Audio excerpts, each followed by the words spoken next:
જો તમે અમદાવાદ શહેરમાં રહેતા હોય અને રીડેવલપમેન્ટમાં પોતાનું ઘર અથવા મકાન શોધતા હોય અને તમને એવું થતું હોય કે રીડેવલપમેન્ટમાં ઓછા ભાવે હું મકાન લઈ લઉં અને એ સ્કીમ જ્યારે રીડેવલપમેન્ટમાં જશે ત્યારે મને એ ફ્લેટનો અથવા ઘરનો ડબલ ભાવ મળશે, તો તમે અટકી જજો, કારણ કે હવે બિલ્ડરો સામાન્ય લોકો સાથે ફ્રોડ કરતા થયા છે. નમસ્કાર, હું છું આપની સાથે કમલેશ રોહિડા. આપ જોઈ રહ્યા છો HD ન્યૂઝ.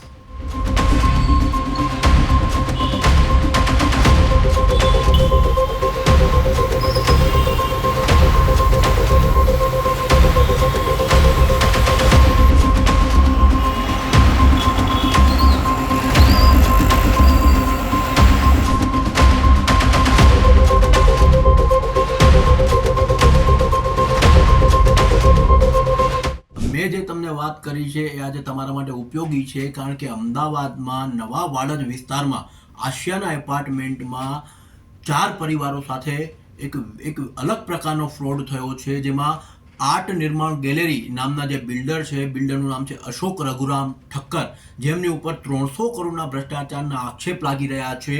જેમાં હું જો ઉપરથી જો વાત કરું, જે રીતે અમારી સાથે જે પીડિત છે ભાવેશભાઈ શાહ અમારી સાથે વાત કરી છે, આ મુદ્દાની ચર્ચા કરી છે, એ એઝ ઇટ ઇઝ હું તમારી સામે રાખવા માંગુ છું કે હાલ અમદાવાદમાં રીડેવલપમેન્ટમાં કેવી રીતે છેતરપિંડી અથવા ફ્રોડ થઈ રહ્યા છે. જો કે અશોક રઘુરામ ઠક્કર જે આર્ટ નિર્માણ ગેલેરીના બિલ્ડર છે, એમનું શું કહેવું છે એ પણ આપણે ભવિષ્યમાં જાણશું. પણ હાલ જે પીડિત પક્ષની રજૂઆત છે એ હું તમને જણાવવા માંગુ છું. જો સૌથી પહેલા તો નવા વાડજમાં આશિયાના એપાર્ટમેન્ટ છે, તે ઘણા વર્ષોથી અહીંયા બિલ્ડર દ્વારા પહેલા બનાવવામાં આવ્યું હતું, કાર્યરત હતું.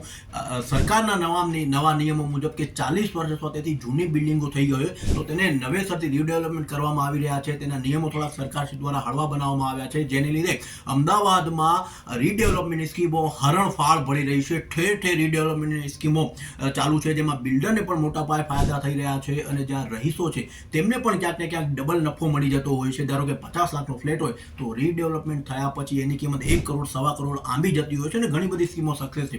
પરંતુ નવા વાડજ ખાતે આશિયાના એપાર્ટમેન્ટમાં જે બિલ્ડર છે અશોક રઘુરામ ઠક્કર આર્ટ નિર્માણ ગેલેરી દ્વારા આજથી 6 વર્ષ કે 4 વર્ષ પહેલા આ 66 મકાનો આ સોસાયટીમાં હતા, જેમાંથી 60 મકાનો તેમના દ્વારા ખરીદી દેવામાં આવ્યા અને જે 4 મકાન માલિકો છે તેમની સાથે સહમત ન થતા તેમને ડરાવી ધમકાવીને મકાન ખાલી કરાવવામાં આવ્યા અને એમને ભાડું અથવા એક પણ રૂપિયો આપ્યા વગર રસ્તે રજડી દેવામાં આવ્યા. આજે 6 વર્ષ આ મેટરને થઈ ગયા છે. તે તમામ લોકો અમદાવાદની કોર્ટમાં લડે છે, મામલો કોર્ટમાં પેન્ડિંગ છે, છતાં એક પણ રૂપિયો બિલ્ડર દ્વારા ચૂકવવામાં નથી આવ્યો. ત્યારે સવાલ એ થાય છે, હવે એ તમામ લોકો ત્યાં રસ્તા પર આવ્યા છે, કોર્ટમાં મામલો પેન્ડિંગ છે, છતાં આ બિલ્ડર દ્વારા આ જે એમના 4 મકાનો હતા એમને ડરાવી ધમકાવીને મકાન ખાલી કરાવીને મકાન તોડી પાડવામાં આવ્યા છે, તેવો પીડિત પક્ષનો આક્ષેપ છે. ત્યારે અમારો સવાલ એ ઊભો થાય છે કે કોર્ટમાં મેટર પેન્ડિંગ હોય તો કોઈ બી બિલ્ડર અથવા કોઈ બી એમના મળતિયા કયા કારણે મકાન ખાલી કરાવી શકે, તોડાવી શકે, કેટલી હદે દાદાગીરી.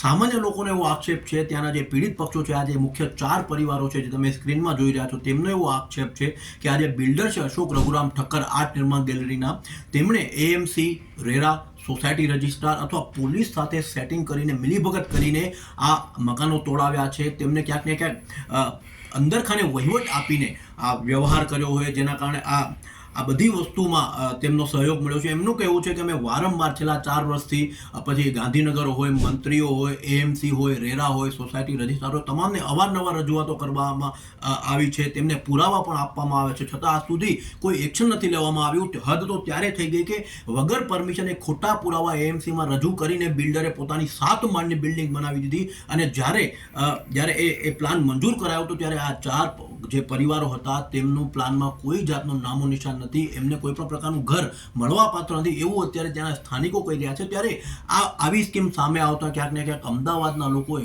આજે થમી જવું જોઈએ, ઊભા રહી જવું જોઈએ, એમને વિચારવું જોઈએ કે જો આવી રીતે અમારી સાથે તો ફ્રોડ નહીં થાય, કારણ કે અવારનવાર આવા ફ્રોડો અમદાવાદ નહીં પરંતુ સમગ્ર ગુજરાતમાં મળતા હોય છે. માત્ર પૈસા કમાવાની લાલચે પછી એ સરકારી અધિકારીઓ હોય કે પછી બિલ્ડરો હોય, મિલીભગત કરીને આ સામાન્ય જે અમુક 2-4 પરિવારો વધ્યા હોય તેમની ઉપર દમન, ત્રાસ, ધમકીઓ, ડરાવવાના પ્રયાસો થતા હોય છે અને અંતે આવી સ્કીમ બહાર પડતી હોય છે અને સામાન્ય માણસો આ ઘટનાનો ભોગ બનતા હોય છે. ત્યારે અમારી સાથે ભાવેશભાઈ શાહ જે પીડિત છે એમણે શું કહ્યું છે સાંભળીએ. સાહેબ, મારું નામ ભાવેશ શાહ છે. ભીમજીપુરા 4 રસ્તા ઉપર ન્યૂ આશાના કોઓપરેટિવ હાઉસિંગ કરીને સોસાયટી હતી, એની અંદર 66 સભ્યોની સોસાયટીની અંદર બિલ્ડર અશોક રઘુરામ ઠક્કર જે આર્ટ નિર્માણ અને વિષ્ણુ દ્વારા કરીને કંપની છે, એ પોતે અમારી સોસાયટી વેચાણ લેવા માગતા હતા. અમારા ફ્લેટ વેચાણ આપવા નહોતા. બિલ્ડરને બે વાર વિકાસ પરવાનગી કોમર્શિયલ માગી. અમારો વાંધો હતો કારણ કે અમારા ફ્લેટ વેચાણ આપવા નહોતા. એટલે બિલ્ડરે વિકાસ પરવાનગી કોર્પોરેશન જોડે માગી. વિકાસ પરવાનગી એની કેન્સલ થઈ. પછી બિલ્ડરે ખોટી કમિટી ઊભી કરી.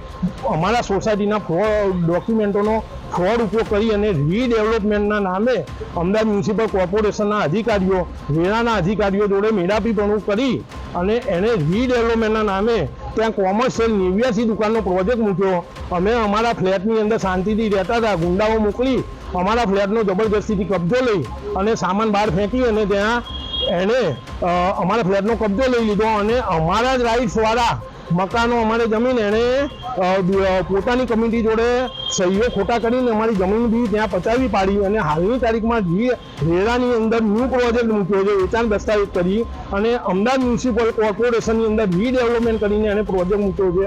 અમદાવાદ મ્યુનિસિપલ કોર્પોરેશન અને રેરાના અધિકારીઓને અમે છેલ્લા ઘણા ટાઈમથી વારંવાર રજૂઆત કરીએ છીએ. અમારા પુરાવા રેકોર્ડ ઉપર લેવાતા નથી. અમારા પુરાવા અધિકારીઓએ મેળાપીપણા કરી હતી, રેકોર્ડ ઉપર લેતા નથી. બિલ્ડરને છાવડે છે. બિલ્ડર પોતે કહે છે કે હું 100 કરોડ રૂપિયા કોમર્શિયલ પ્રોજેક્ટમાં ખર્ચી નાખીશ, પણ હું તમારા મકાનના રાઇટ તમને નહીં આપું. અમારા મકાનના જ રાઇટ છે અને અમને અમારા મકાનથી બેઘર કરી અને ભાડે રહેવા મજબૂર કરવા છે. સાહેબ, અમારી નામદાર સરકાર શ્રી, પ્રધાનમંત્રી શ્રી, નામદાર ગુજરાત મુખ્યમંત્રી શ્રીને વિનંતી છે કે અમે પરિવાર સાથે બેઘર થઈ ગયા છીએ. અમને મહેરબાની કરી આ અમદાવાદ મ્યુનિસિપલ કોર્પોરેશનના અધિકારીઓને, રેરાના અધિકારીઓએ બિલ્ડર અશોક રઘુરામ ઠક્કર, વિષ્ણુ દાદાની જોડે મેળાપીપણું કરી અને જે આ ખોટો કોમર્શિયલ પ્રોજેક્ટ મૂક્યો છે એ કોમર્શિયલ પ્રોજેક્ટ હેઠળ કાર્યવાહી કરો. સાચા પુરાવા અમારા ચકાસો. અધિકારીઓએ જે પુરાવા દબાઈ દીધા છે એને બહાર લાવો અને આ જે મોટું જમીન કૌભાંડ જે આચર્યું છે, આજે 300 કરોડ રૂપિયાનું જમીન કૌભાંડ આચર્યું છે, એને બહાર લાવો ગમે તેમ કરીને.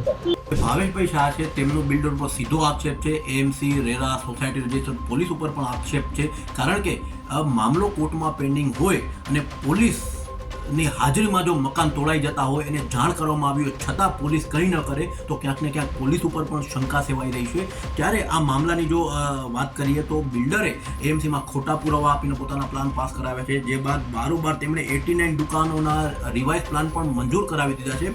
ત્યારે હવે આ પરિવારજનો છે તેમને ક્યારે ન્યાય મળશે, ક્યારે આ મામલામાં સરકાર સુનાવણી કરશે, અથવા તો બિલ્ડર જો કોઈ પણ પ્રકારે સાચો હોય તો તે પણ ક્યારે પોતાનો પક્ષ રજૂ કરશે, એ વસ્તુ જોવાની રહી. અંતે તો સામાન્ય માણસ આપણા ભારતના કાયદામાં, સંવિધાનમાં, પોલીસ વિભાગમાં પીસાઈ રહ્યો છે. કારણ કે આટલી હદે ભારતમાં જો સંવિધાન હોય, ન્યાય હોય, આપણને આપણી કોર્ટો ઉપર, જ્યુડિશરી ઉપર, પોલીસ ઉપર, તમામ સરકારી વ્યવસ્થા ઉપર ભરોસો છે. કારણ કે આપણી પાસે નાગરિકતાનો અધિકાર છે.